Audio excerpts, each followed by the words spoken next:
Hello everyone, how are you all. I hope आप सभी अच्छे होंगे।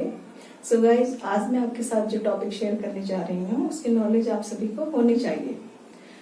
आज हम बात करेंगे इंडियन पिनल कोड के सेक्शन 306 के रिगार्डिंग। टॉपिक हमारा होगा abetment to suicide. So guys, abetment to suicide का मतलब होता है आत्महत्या के लिए उकसाना। सो गाइज, आइए इसे ब्रीफली समझते हैं।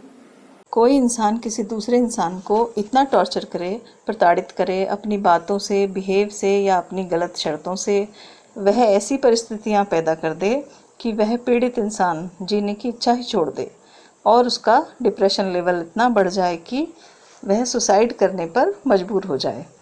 तब वह टॉर्चर करने वाला व्यक्ति उसकी मौत के लिए रेस्पॉन्सिबल होगा और उस पर under section 306 of IPC allegation लगेगा और प्रूव्ड होने पर इसी प्रोविज़न में सज़ा भी मिलेगी।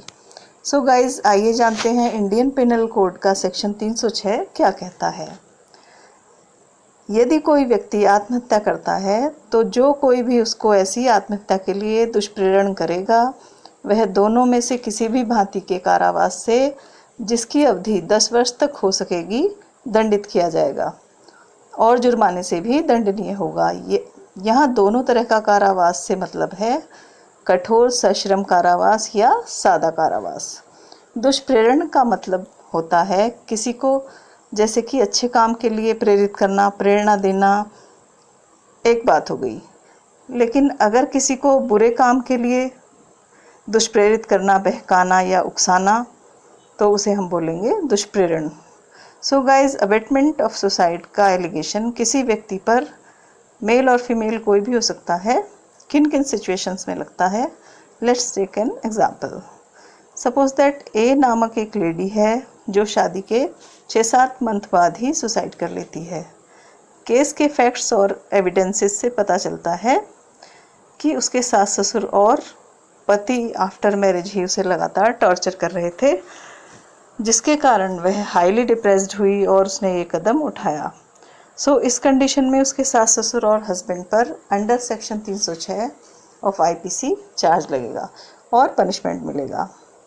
अब एग्जाम्पल नंबर 2 देखते हैं।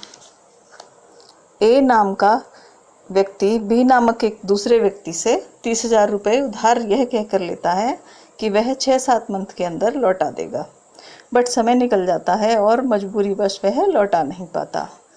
तब वह बी नाम का पर्सन जो है वह उसे रोज़ पैसों के लिए फ़ोन करता है। धीरे धीरे गंदी गालियाँ, तानाकशी, धमकाना, कुछ गलत बातें, शर्तें, प्रताड़ना इतनी बढ़ जाती है, दिनों दिन इतनी ज़्यादा बढ़ जाती है कि वो कभी फ़ोन पर, कभी सामने आकर, कभी घर पर आकर, कि वह ए पर्सन सीवियर डिप्रेशन का शिकार हो जाता है और वह सुसाइड करने के सोचता है और उस पर अटेम्प्ट करता है।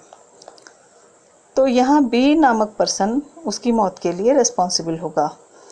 और भी अनेकानेक उदाहरण हमारे समाज में होते रहते हैं। कहीं पारिवारिक कलह है, कहीं कर्ज, जबरन शादी होना, दहेज, rape, extra marital affairs, sexual harassment, किसी अपराध को छुपाने के लिए इत्यादि।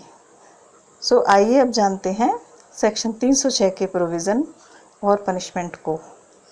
यह एक नॉन बेलेबल ऑफेंस है, यानी जमानत करने योग्य नहीं है। यह एक संज्ञेय अपराध है।